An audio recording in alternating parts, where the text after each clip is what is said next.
Vistula नदी को पार करती यह है नेटो की फोर्स। नेटो की एलीट फोर्स विस्तुला नदी को ऐसे पार कर रही है जैसे जमीन पर टैंक आसानी से चल रहे हैं।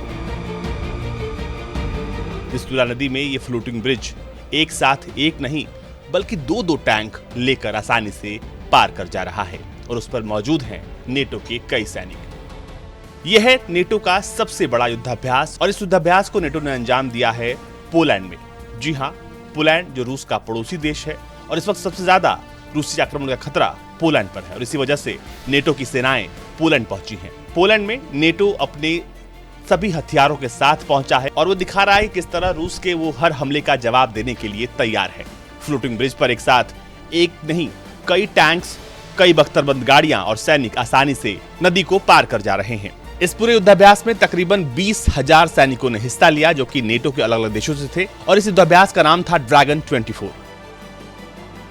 ड्रैगन 24 पोलैंड की सबसे लंबी नदी पर इसका युद्धाभ्यास किया गया और इस दौरान नेटो की ग्राउंड फोर्सेस, एयर फोर्सेस और समुद्री फोर्सेस ने एक साथ समन्वय से काम किया और दिखाया जमीन, पानी और आसमान तीनों ही फोर्सेस तीनों जगह से एक साथ हमला करने के लिए तैयार है और ये तस्वीरें उसी की बानगी है। ड्रैगन 24 में 20,000 सैनिकों ने हिस्सा लिया, उसमें 15,000 अकेले पोलैंड से थे, बाकी 5,000 सैनिक अलग अलग देशों के थे जिसमें स्वीडन, फ्रांस और कई देशों की सेनाएं उसमें शामिल थी।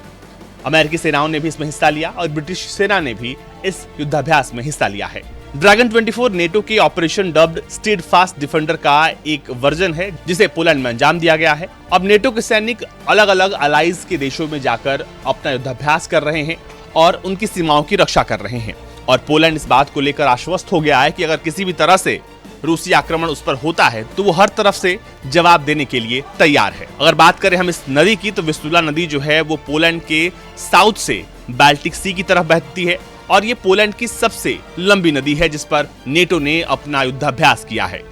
यूक्रेन पर रूसी आक्रमण के बाद वेस्टर्न अलायंस में इस बात को लेकर सुबुगाहट तेज हो गई है कि आने वाले वक्त में कई सारे यूरोपीय देशों पर रूस हमला कर सकता है जो कभी सोवियत संघ का हिस्सा हुआ करते थे और इसका सबसे ज्यादा खतरा उन देशों पर है जिनकी सीमाएं रूस से लगती हैं। ऐसे में नेटो ने अपनी सक्रियता इन देशों में बढ़ा दी है और नेटो इस बात को लेकर आश्वस्त कर रहा है उन देशों को कि वो रूसी आक्रमण से उन्हें बचाने के लिए तैयार है और ये युद्धाभ्यास उसी की बानगी है। मौजूदा वक्त में पोलैंड जो है अपने रक्षा पर सबसे ज्यादा पैसे खर्च कर रहा है। वो अपनी कुल जीडीपी का तकरीबन 4% डिफेंस पर खर्च कर रहा है और 2% वो डिफेंस स्पेंडिंग में नेटो को दे रहा है, यानी उसने तकरीबन अपना खर्च डबल कर दिया है।